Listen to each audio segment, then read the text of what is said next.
Okay. uh, Cloudy outside again today, so I have to do this in here where I can screw a couple of good light bulbs in the bathroom. This is the clipper that I got for like $30 at CVS, and it even has a color key on it to tell you the different links of the different color things on there in case you forget or you're just grabbing it, you don't want to look at all of them. But for the most part, most of these are built the same. This is the guard you keep on it when it's not being used. You put a lot of oil on it. It also came with a little cleaning brush and some oil that's up in the medicine cabinet. But I always oil it and run it after I'm done using it. This is the lever I was talking about. If you watch the teeth, see how they go up and down, and then it's an adjustment lever, but it's not necessary for the operation of it. If yours does not have that, it's not a big deal. I'm gonna have to try to figure out a way to set this down.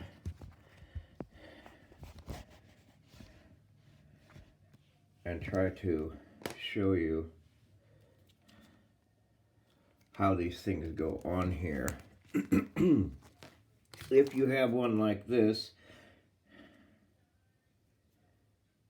it's for trimming around your ears. I never use it. Like I said, you can have this thing running and touch your ear or your finger with it, and it should not ever cut you. It shouldn't be something you should have to worry about. These are the tapered ones that I use for the sides. Yours probably doesn't have it. It probably has straight ones like this. You flip it to where you see how you could see in the teeth, and it's got the indentations on this side.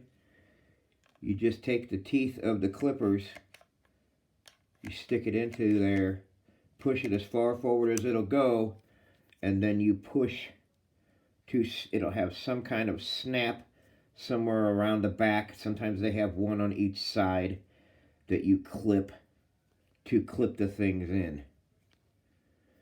If you notice, see how it's tapered at the back here?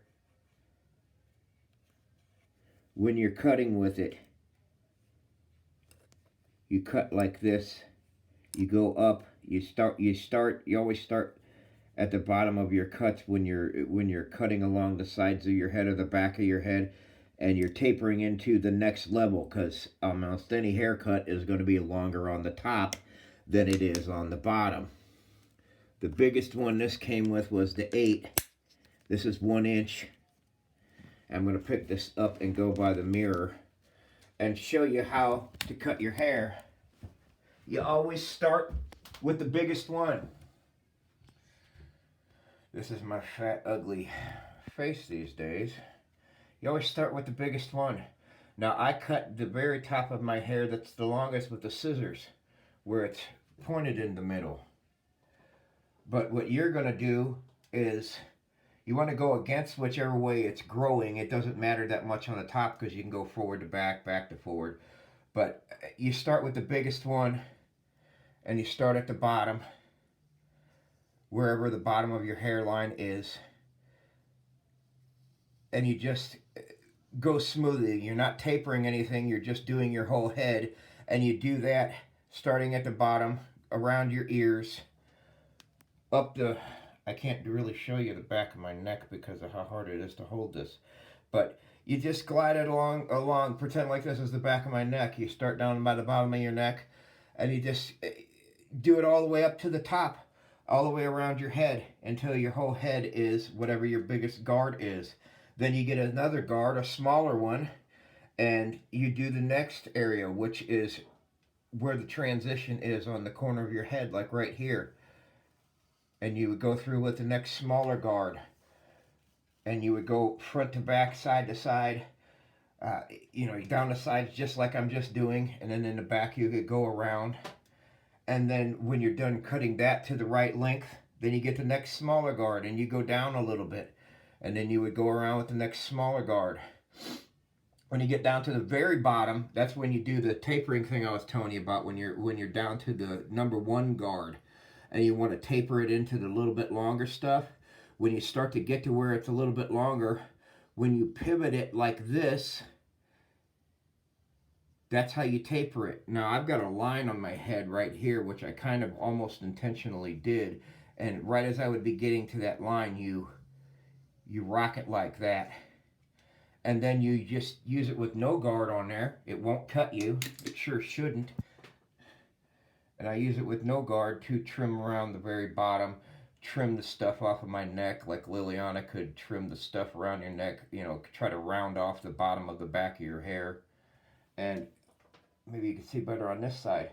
I just use a clipper with no guard and do my sideburns. I could do my whole face like that, and it won't cut you. You know, the teeth on the inside of it that are the cutters that move back and forth are not as long as the other teeth. So there's no way that it could really cut you. So you can watch this a few times over and over again. You should be able to get the gist of it. You know, getting these things on and off. You know, the smaller ones are harder, but you know, the curve always goes to away from the clippers, and then you always put the teeth of the clippers in, slide it all the way forward, and then there should be some kind of locking mechanism on them, on the back of them, and once they're clicked on there, they're on there pretty solid. So I'm gonna send this video to you. It's already almost 7 minutes long. It's gonna take a long time to download or to upload. So